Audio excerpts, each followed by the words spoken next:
Coming up next on Good Morning El Paso, a disaster on the road in West Texas. Now, federal investigators are trying to piece together this tragedy. Protests in Juarez as Mexican President Enrique Peña Nieto visits the city for the first time during his presidency. We have the video new this morning. And it is a foggy morning here in the borderland. Our Storm Track weather team has issued a first alert, and this is why. Live, where news comes first. From the Mesilla Valley and Las Cruces to El Paso and the borderland. This is ABC 7's Good Morning El Paso. And we have a lot to cover this morning. As you can see in this map, El Paso is under a freezing fog advisory. Meanwhile, federal investigators are still trying to figure out how a bus transporting prisoners to El Paso ended up colliding with a train. Now 10 people are dead, including 2 corrections officers and 8 inmates. This happened at around 7:30 yesterday morning in Penwell, Texas. Our Storm Track weather team says the roads were iced over around that time. So much to get to. Welcome back to Good Morning El Paso, everyone. I'm Floren. And I'm Stephanie Valle. It is 6:01 on your Thursday morning, and the road conditions were not good during that crash, and they're even worse right now if it's possible. Yeah, we've seen a lot of fog around the borderland throughout the morning. Take a look at this video from our round-the-clock crew. That is why our Storm Track weather team issued that first alert. And Dave, I was watching him last night at 10, and he mentioned that this was going to be what we were going to wake up to. Exactly, and Crystal has said that this is something that's going to be lasting for a while. Crystal? Yeah, throughout your morning, we've been expecting these foggy conditions to happen because it was just really the perfect setup. Clearing skies overnight, cold air in place, and moisture left behind from the day before. Yesterday during Good Morning El Paso, we also mentioned that we expected some fogginess Thursday morning. It's very dense in some areas. That's why the advisory was put out last night by the National Weather Service for our region through 10 a.m. this morning. All those areas shaded in teal where we're seeing the possibility of fog, and a lot of us are seeing, especially in far east El Paso and west El Paso this morning, the most dense fog there. In those areas, driving conditions certainly difficult, but here's the good news.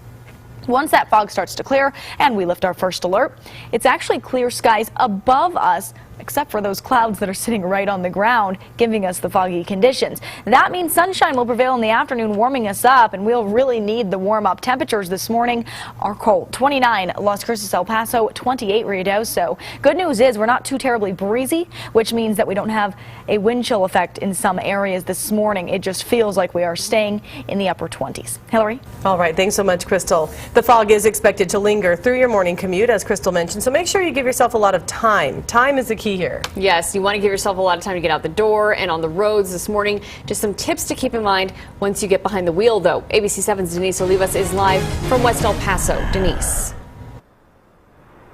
Good morning, Hillary and Stephanie. As Crystal mentioned, far east side and West El Paso seeing that heavy fog right now. We are near I-10 and Executive, where it's really difficult to see. I mean, you can barely see some of these vehicles as they are approaching the stoplight or the intersections. A lot of them are slowing down. I can tell, suddenly stopping, pressing on those brakes. I drove from far east El Paso, where also many cars on the roadways were also driving very slowly. And so let's get to the video from our round-the-clock crew. This was from the lower Valley area on the border highway. You can see it was really difficult for some drivers to make it through. Again, other vehicles slowing down, and you can see at times those brake lights.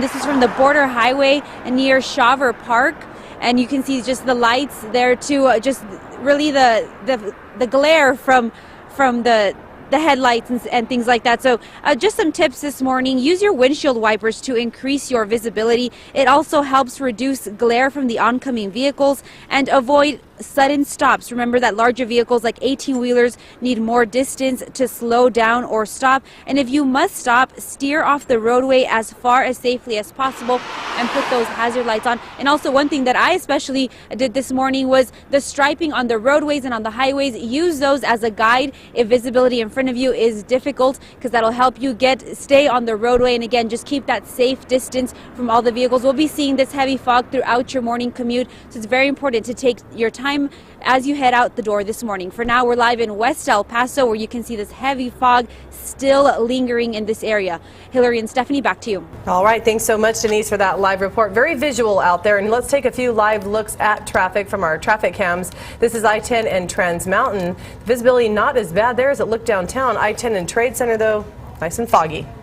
And now moving on to our complete coverage of the deadly crash involving a prison transport bus.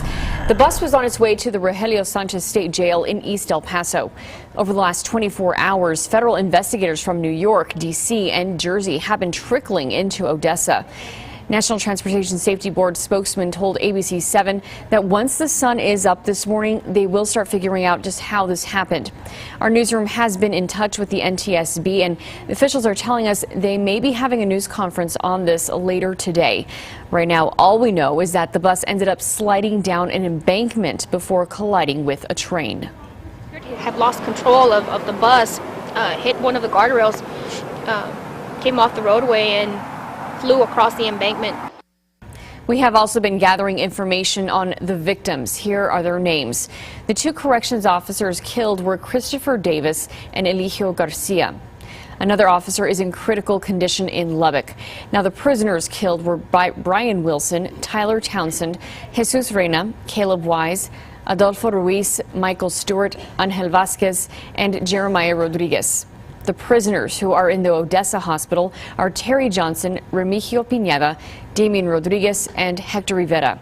None of the prisoners appear to have had a connection to El Paso, and their crimes range from forgery and possession to burglary and aggravated assault.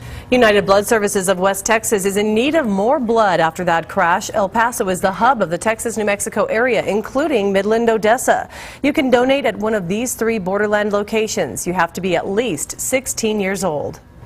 Happening today, Texas Governor Rick Perry will deliver a final address to the joint session of the Texas legislature. Perry is the longest-serving Texas governor, and he'll move aside of January 20th to make way for Governor-elect Greg Abbott, who will be inaugurated that day. You can tune in for more on this story and complete coverage in our later newscasts. And we have new video this morning from Mexican President Enrique Peña Nieto's visit to Juarez, but it wasn't without controversy. As you can see, protesters were clashing with police in our sister city. This comes from our news partners at Channel 44. Protesters kept trying to throw barricades at police who were armed in full riot gear. President Peña Nieto has been facing harsh criticism and even calls to resign ever since the deaths of 43 missing college students. This is video of his plane arriving in Juarez we're going to get to in just a minute. During his visit, Peña Nieto praised the reduction of violence in Juarez from the days of the drug war just a few years ago. Happening today, outgoing Secretary of Defense Chuck Hagel will visit Fort Bliss. Hagel's on his final tour of the U.S., thanking service members and their families across the country. It's a fitting end to Hagel's tenure as Defense Secretary since the former Army sergeant completed basic training at Fort Bliss in 1967. Hagel will also meet with some of the first responders to last week's deadly shooting at the VA clinic. And new this morning, an El Paso man is accused of trying to sell pot on Craigslist. This is a mugshot of 23-year-old Matthew Alarcon. According to the El Paso Sheriff's Office, he put out an ad in the Men for Men personal section advertising top-level kush on deck. Detectives say they made contact with Alarcon and were able to buy the marijuana, and that's when they arrested him. And at 6:08 now, going back to our TxDOT traffic cameras, we are under a first alert, and you can see why clearly. There is heavy fog outside. It looks like it has moved down to Airway and I-10, now over to the east side at Hawkins. I was saying earlier that it didn't look like it was in northeast El Paso. It didn't look like it was anywhere on that side of town, but as you can see, it is around the east side of town as well. So just be careful as you get onto the freeway or any roads this morning as that fog blankets the city. Yeah, it's pretty intense out there. We have much more to come here on Good Morning El Paso. We'll continue to look into the problems with the Christmas tree. We told you about it yesterday on San Jacinto Plaza. Some fear it may be dying. Already one group is being blamed by environmentalists. And at 6:09, Crystal's got a look at that first alert and the current fog forecast. Good morning. Good morning. We are tracking those foggy conditions, as Stephanie just said, spreading throughout the area, and they're going to be lasting a few more hours. We'll talk about when it should start to lift and how your afternoon will shape up. It's actually a nice forecast. The details are after your break. Thanks, Crystal. This is ABC 7, where news comes first.